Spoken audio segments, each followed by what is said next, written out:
अस्सलाम वालेकुम व्यूअर्स, कैसे हैं आप सब।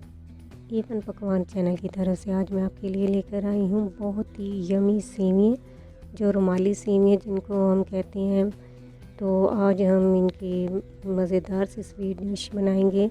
आप इनको नवाबी सेवियाँ भी कह सकते हैं और शाही सेवियाँ भी कह सकते हैं। तो ये बहुत ही आसान इंग्रेडिएंट्स से बनने वाली चीज़ है और बहुत ही यमी है। तो हमेशा की तरह आपने मेरे चैनल को लाइक, सब्सक्राइब और शेयर करना है। तो आप लोगों का बहुत शुक्रिया, आप लोग मुझे इतनी सपोर्ट करते हैं, इतना दिल से, और मेरे चैनल को आप लाइक करते हैं। तो चलिए इनको हम बनाना शुरू करते हैं। इनको बनाने के लिए सबसे पहले मैंने एक कढ़ाई ली है, उसमें मैंने तकरीबन हाफ़ कप देसी घी ऐड किया। आपके पास जो ऑयल हो, घी हो, आप उसमें ऐड कर लें।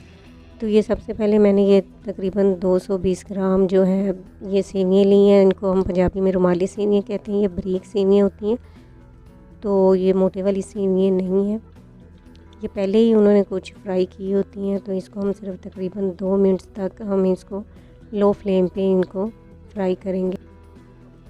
इस तरह फ्राई करने से एक तो इसका जो कच्चापन है वो ख़त्म हो जाता है, और दूसरा अगर हम देसी घी में इसको फ्राई करेंगे तो इसका जो है टेस्ट और बढ़ जाता है और खाने में और मज़ा आता है।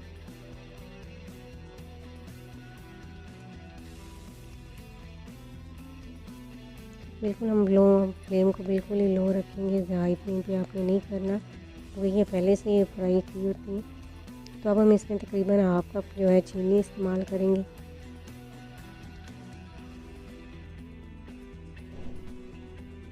ये जो सारा प्रोसीजर है मैंने तकरीबन लो फ्लेम पे ही किया है इसको।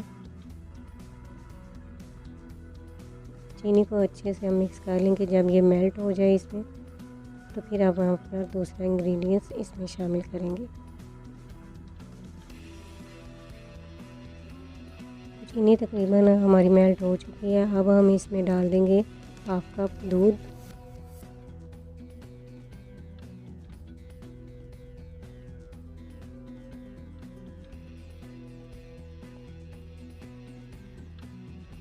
जब तक दूध जज़ब ना हो जाए हम इसको पकाएंगे। अब देखिए दूध हमारा तकरीबन जज़ब हो चुका है। तो अब हम इसको तकरीबन 5 मिनट के लिए इसको बिल्कुल दम पे रखेंगे, ताकि अच्छे से और पक जाए। ये देखिए 5 मिनट के बाद ये देखिए अच्छे से तकरीबन ये सेट हो चुकी है। अब हम इसको उतार लेंगे। तो सेवियाँ हमारी तैयार हो चुकी है। अब हम दूध बॉईल कर लेते हैं। तकरीबन मैंने हाफ़ लीटर जो है दूध लिया। तो अच्छे से हम इसको बॉईल करेंगे। दूध को अच्छे से बॉईल करने देते हैं। उतनी देर तक हम चलते हैं अपने दूसरे इंग्रेडिएंट की तरफ। तो मैंने तकरीबन एक पैकेट जो है कस्टर्ड का लिया। तो हाफ़ कप मैंने दूध लिया, तो इसको हम अच्छे से मिक्स कर लेंगे। कस्टर्ड हमारा अच्छे से मिक्स हो गया है। तो अब हम दूध की तरफ चलते हैं।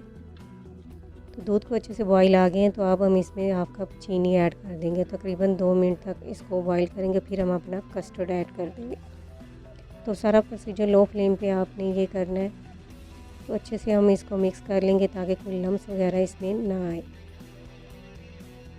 तो जब ये थोड़ा सा थिक हो जाएगा तो फिर हम इसको उतार लेंगे। तकरीबन 1-2 मिनट तक हम इसको और पका लेंगे। ये देखिए थिक हो गया है। तो अब हम इसको उतार लेंगे। फ्लेम को हम ऑफ़ कर देंगे। ये एक बाउल लिया है मैंने, तो उसमें ये सेवियों को मैंने ऐड कर दिया। याद रहे कि सेवियाँ हमारी क्रिस्पी होनी चाहिए, क्रंची होनी चाहिए, फिर इसका टेस्ट अच्छे से आता है। तो ऊपर से प्रेस कर दिया मैंने सेवियों को, और सारा कस्टर्ड हम इसमें ऐड कर देंगे और फिर सेवियाँ इसके ऊपर डाल देंगे। तो बस आप ये ईद पे भी बना सकते हैं, बहुत मज़े की बनती है। मेहमानों को भी आप ये सर्व कर सकते हैं। तो इसको ज़रूर ट्राई कीजिएगा, बहुत ही मज़े की बनती है।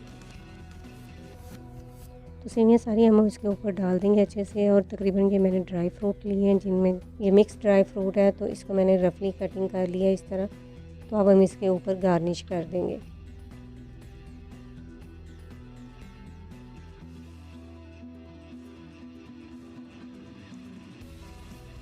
देखिए अच्छे से हमने इसको गार्निश कर लिया है। तो अब हम फ्रिज में रख दें तकरीबन आधे घंटे या घंटे के लिए। ये देखिए 1 घंटे के बाद मैंने इसको निकाला है। तो देखिए कितना मज़े का, और हमारा कस्टर्ड भी है सेट हो गया। ये देखिए आपके सामने इसकी फाइनल लुक। बहुत ही यमी बनी है ये, बहुत मज़े की। तो इसको ट्राई कीजिएगा। अगर आपको तरीका पसंद आया तो चैनल को लाइक, सब्सक्राइब और शेयर कीजिएगा। तो इसी के साथ मुझे इजाज़त दें। अल्लाह हाफ़िज़।